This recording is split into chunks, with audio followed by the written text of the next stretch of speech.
Temos! Fala, meus amigos, tudo certo? Nada certo, né? Nada certo.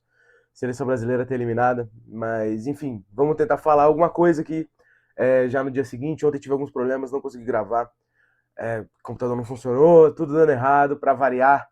E, enfim, agora tirar um tempinho para falar aqui. Qualquer 20 minutos aí de seleção brasileira. Mano, que tristeza absurda, né, velho? Eu acho que não é nem tristeza mais, mano. De ontem pra hoje, o sentimento foi só revolta. Só revolta, só revolta, só revolta.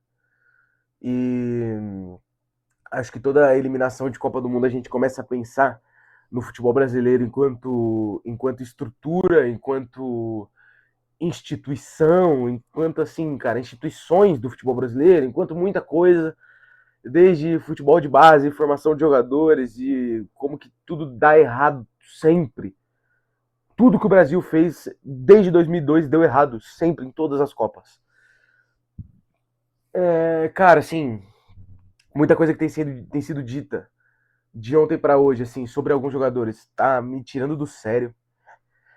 Principalmente, assim, um holofote pro Neymar nessa eliminação, tentando relacionar a eliminação com algum tipo de culpa dele. Tem acabado com. Tem assim, cara, meu Deus do céu, ficou revoltado, irmão. É uma desconexão da realidade, mano. No pós-jogo a gente vê aqui falar do Neymar, é uma loucura. A gente vai ignorar por completo. E talvez isso seja normal, eu não vou nem questionar esse fato. Mas a gente vai ignorar por completo uma Copa do Mundo do Bruno Guimarães que vinha sendo assim, fenomenal. Ao mesmo tempo, uma Copa do Vinícius que vinha sendo fenomenal. O fenômeno que é o Endrick, que tanto a gente pediu, e aí ele entrou e ele não fez o gol. É... O Ancelotti, que ganhou 37 Champions. Eu mesmo falei isso nas redes sociais, depois do jogo contra o Japão. E aí ele repete erros e erros e erros. E ontem ele só errou. Nada além de errar ontem pro Ancelotti. Assim, uma noite, tarde assustadora para ele. Muito, muito mal em todas as decisões que ele tomou. Enfim, hoje não tem prancheta, não tem nada, não tem paciência. Hoje é desabafo e trocar ideia. Porque, assim, cara, o sentimento de que eu nunca vou ver a seleção brasileira campeã do mundo é, cara, é devastador, assim, mano. É de uma. Assim, cara, parece que, mano, é aquele papo, pô, na minha vez é isso, tá ligado? Na minha vez, o protagonista do time é obrigado a dar a bola pro outro cara bater, mano, pênalti, tá ligado? Assim, vamos lá. Sequência de acontecimentos do jogo aí pra gente trocar uma ideia, porque, mano, assim, meu Deus do céu, velho. Vai ser difícil seguir uma ordem cronológica, vai ser difícil seguir algum sentido nesse vídeo aqui, porque a seleção brasileira tá eliminada da Copa do Mundo, mas vamos lá. O Brasil toma um gol que é anulado com seus 4 minutos de jogo, que já dava alguns indícios que o Brasil iria sofrer um pouco mais do que a gente imaginava. Mas, até ali, assim, eu falei, cara, a linha do Brasil estava levemente alta, a gente tomou a bola nas costas, mas estava impedido, então tudo sob controle. Pensei eu. Pelo menos isso é um indício de que o Brasil vai jogar com uma linha um pouco mais alta, vai ser um pouco mais, né? E, cara, passou aquele lance pelos próximos ali 3, 4 minutos.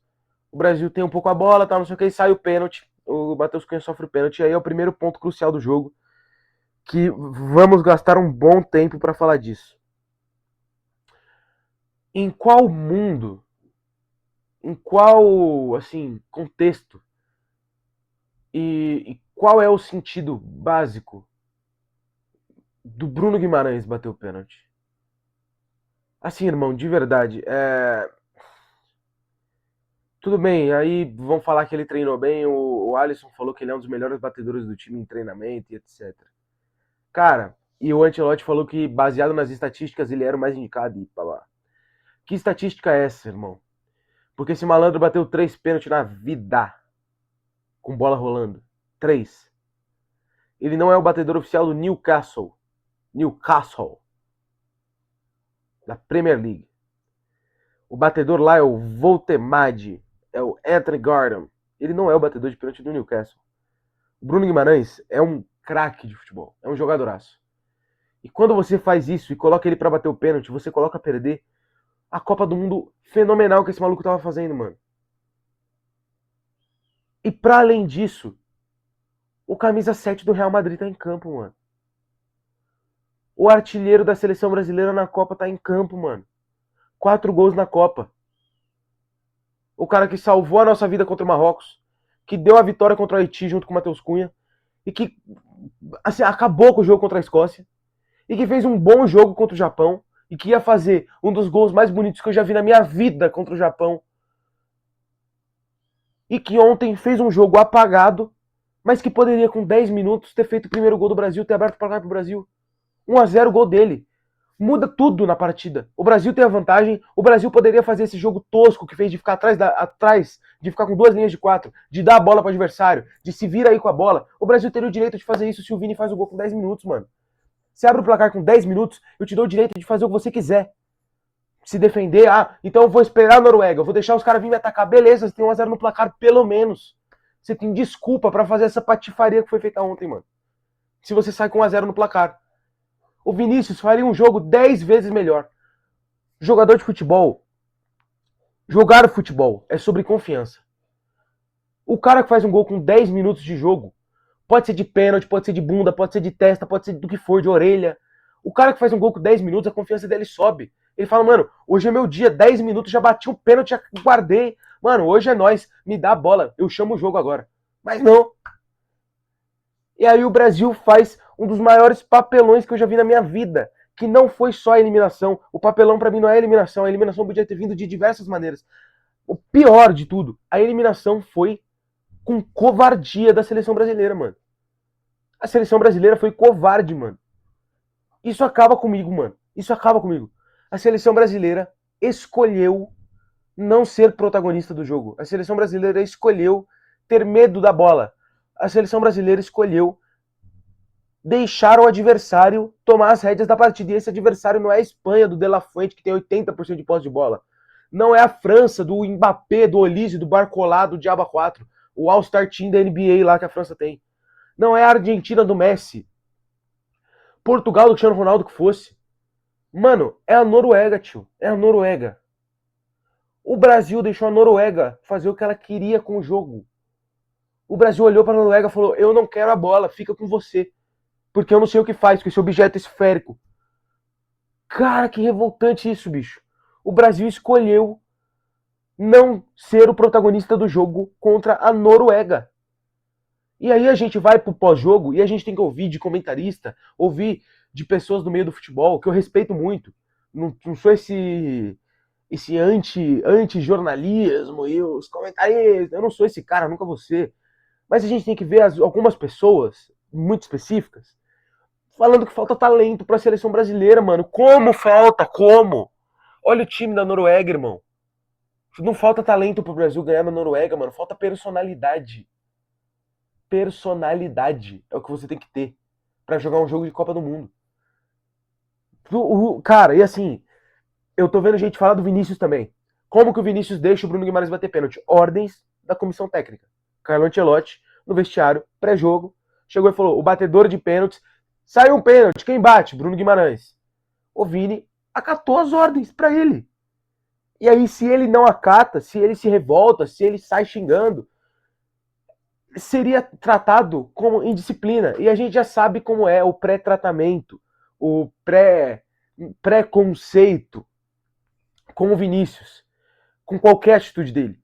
Se o Vinícius, no meio do campo ali, gesticula de alguma maneira, faz alguma coisa, ou até nos bastidores, se ele se revolta com a decisão e fala, não, quem tem que bater sou eu, a gente sabe qual ia ser, quais iam ser os comentários depois disso. A gente sabe muito bem. Então, mano, o Vinícius não vai ter nem um minuto de críticas aqui, nesse caso específico. Porque ele teve uma ordem que veio de cima para baixo, uma ordem vertical da comissão técnica, e ele falou, tá bom, vocês querem que o Bruno bata? O Bruno vai bater. E ele, eu tenho certeza que na cabeça do Vinícius agora tá um turbilhão, irmão. Que ele tá pensando, puta, mano, se sou eu batendo aquele pênalti, tá ligado? E eu preferia 1000 vezes que o Vinícius tivesse batido e mesmo assim tivesse perdido. Mas que perdesse o nosso protagonista, o cara do time, que ele perdesse o pênalti. E aí a gente falava, beleza, irmão, o nosso cara foi lá, pegou a bola, deu a cara, bateu o pênalti e perdeu. Tudo bem. Assim como o Neymar fez quando entrou. Saiu um pênalti, ele falou, eu sou o batedor do time, eu sou o Neymar. Caixa. Então assim, mano, difícil demais, cara, entender que estatística é essa que o Ancelotti fez pra Bruno Guimarães ser batedor de pênalti da seleção, assim. Mas beleza, o jogo segue. Bruno Guimarães perde o pênalti, o Brasil cria mais uma jogada ou outra. Mas o primeiro tempo do Brasil e o segundo também, pra mim tá tudo no mesmo balaio, no mesmo saco.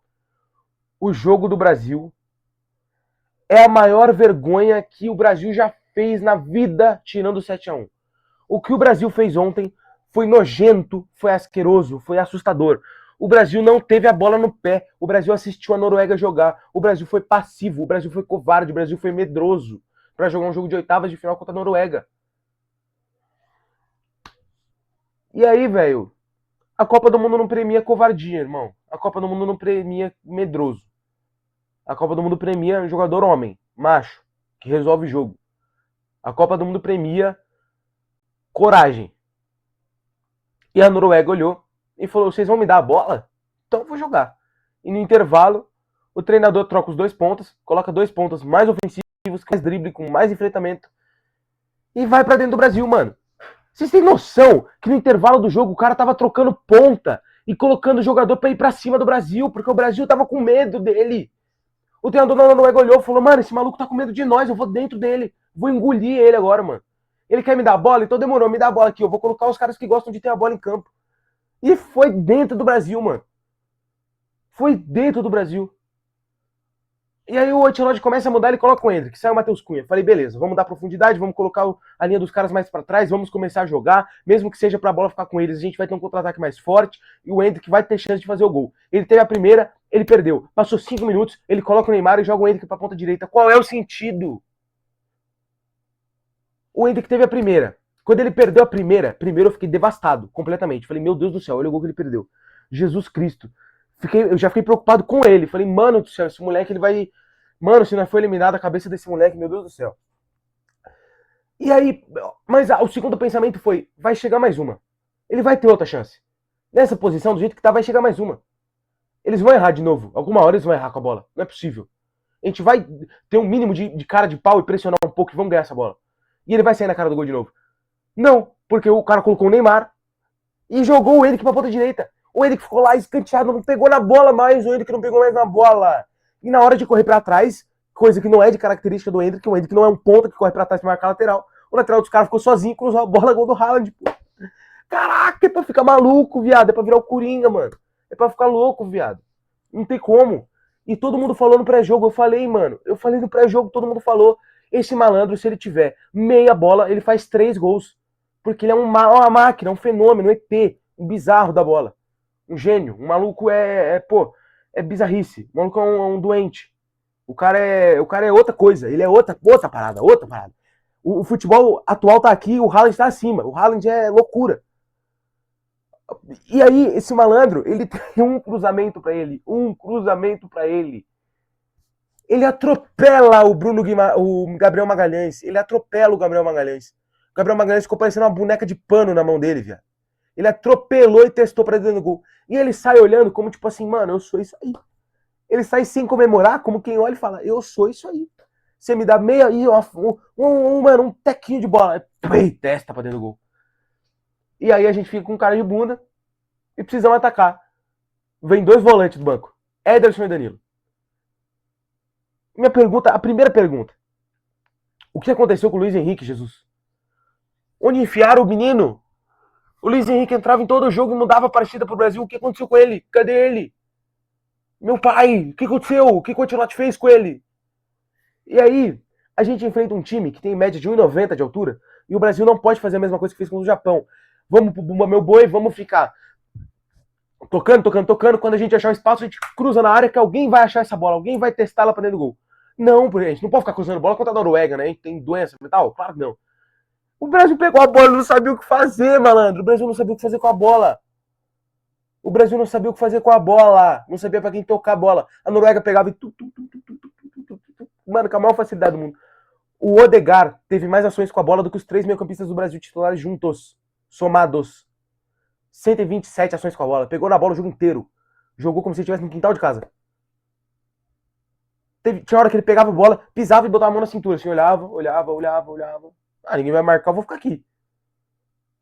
E aí, caraca, velho. E depois deram uma bola na entrada da área pra aquele psicopata e deram um meio metro de espaço. Deram, mano, meio metro. Deram 1 quilômetro de espaço pra ele. Ele tirou de lado, olhou, falou assim, mano, ninguém vai me marcar. Ninguém vai tirar meu espaço. Eu vou, ó, é o que eu vou dar no gol.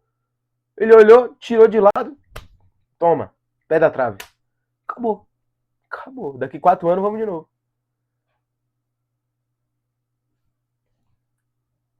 Cara, assim, é...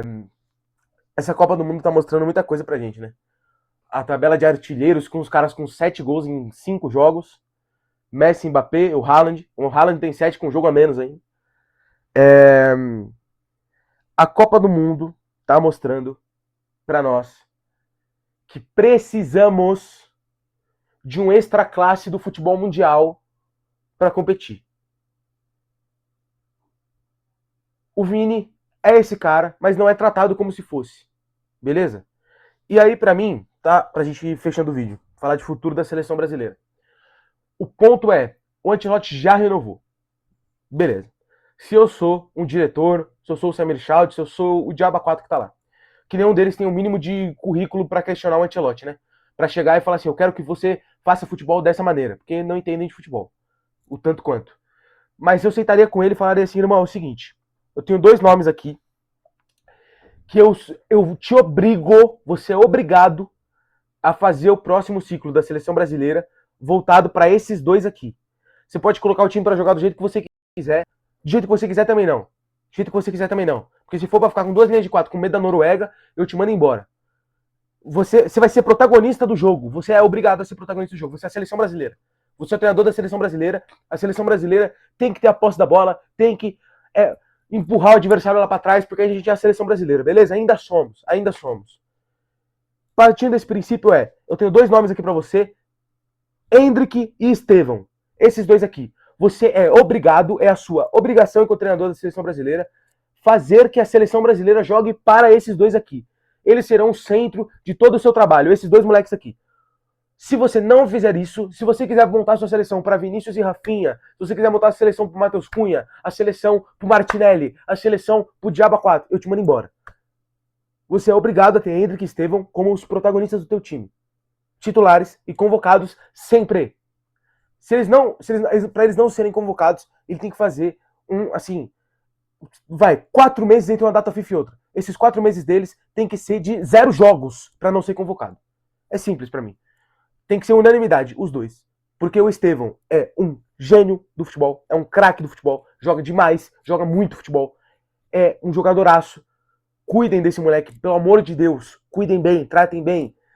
Alimenta o menino. Deixa, mano, lapida, cuida, trata direito, porque é craque demais. E o Hendrick é um fenômeno. Ele perdeu um gol ontem. Teria que ter feito. Ele tem 19 anos. Estava jogando a primeira Copa do Mundo dele. Esse moleque tem que ser protagonista da seleção brasileira também, independente do que aconteça. Na próxima Copa, eles têm a minha idade. Na próxima Copa, eles vão ter 23 anos. 23 anos. Daqui 4 anos, eles vão ter 23 anos. O futebol do Brasil é para eles. É simples, é simples. O Vinícius é mais um, o Rafinha é mais um, todos os outros são além deles 2. Acabou. Certo? Pra mim é isso, família. Acho que não tem mais o que falar, não.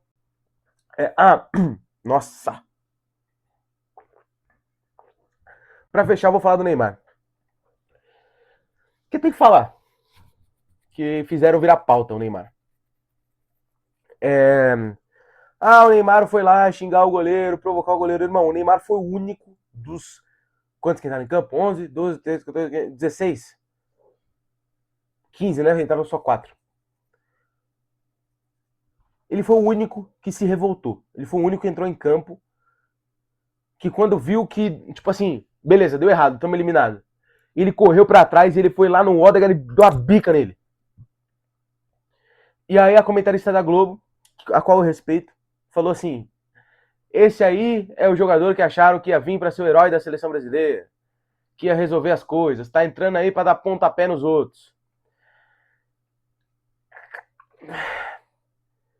foi o único que se revoltou minimamente com a situação. Que falou, mano, eu preciso minimamente respeitar a camisa que eu tô vestindo. Eu vou levantar alguém, eu vou tomar um cartão amarelo, eu vou xingar, eu vou gritar, eu vou... Mano, alguma coisa tem que acontecer, a gente tá sendo eliminado da Copa. E nenhum dos 26 sentiu o peso de ser eliminado da Copa do Mundo, só ele. No momento, dentro do campo, né? No pós, Casemiro chorou, Alisson deu entrevista emocionado, todo mundo foi lá, e não sei o que, o Casemiro chorou copiosamente. Se ele se ligasse que ele ia ter essa tristeza se fosse eliminado, ele tinha corrido um pouco a mais, porque hoje ele andou. Jesus, ele andou em campo, o Casemiro. Caminhou, ele caminhou. 90 minutos em campo, o Casemiro, ele caminhou. O Neymar, ele foi o único que se revoltou minimamente. E aí sai o pênalti, e o goleiro quer tirar uma com ele. Ele olha pro goleiro e fala, irmão, você quer que eu bata onde? E o goleiro fica, dá na trave, Ele falou, você quer que eu bata onde? Fala que eu vou bater. Fala onde você quer que eu bato.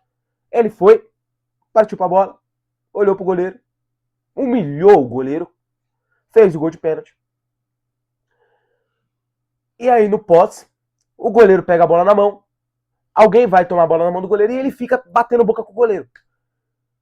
Vocês juram por Deus, vocês juram pra mim, mano, jura de dedinho pra mim, jura juradinho, você jura juradinho pra mim, que o problema é esse. Você jura, velho, que a gente tá eliminado da Copa do Mundo porque o Neymar xingou o goleiro? Foi isso mesmo que aconteceu? Vocês assistiram 90 minutos de futebol. Vocês sentaram na cadeira, vocês sentaram a bunda na cadeira pra assistir o futebol. E vocês juram pra mim que o problema foi esse? E que a gente tem que gastar tempo falando disso? Você jura, velho. Que se tu me prometer, falar assim, não, João Pedro, o problema todo foi esse, mano. A gente foi eliminado ali, na hora que ele xingou o goleiro. Quando ele virou pro goleiro e falou, a mim não, ali foi o problema. A gente perdeu a Copa, o Hexa não veio ali. Se você me prometer isso, aí eu vou deixar você falar meia hora do seu programa aí sobre isso. Porque não é possível, mano, que esse era o grande problema. Não é possível. O Brasil fez 90 minutos covardes, passivos, sem minimamente ter a bola no pé. Assistiu a Noruega jogar 90 minutos. E o problema foi o camisa 10 que bate o pênalti, humilha o goleiro, xinga o goleiro. O problema é xingar o goleiro. Não pode. Olha lá, tá sendo eliminado pela Noruega, ele vai lá xingar o goleiro. Ele, não, qual é o problema, Jesus? O jogo já tinha acabado. O jogo tinha acabado ali. Se o goleiro quisesse, se eu sou o goleiro, o Neymar começasse a falar pra mim, eu saía do gol, falava, bate aí, pode bater. O juiz ia fazer, o quê? Ele falou, não, pode fazer o gol. Pode fazer. Eu vou deixar ele fazer o gol. Quero que ele faça. Faz o gol aí, Neymar. Já acabou. Já ganhei o jogo. E não ia acontecer nada. Mas aí ainda o juiz deixou o jogo acontecer e o Casemiro tem a bola no pé e ele cruza na mão do goleiro.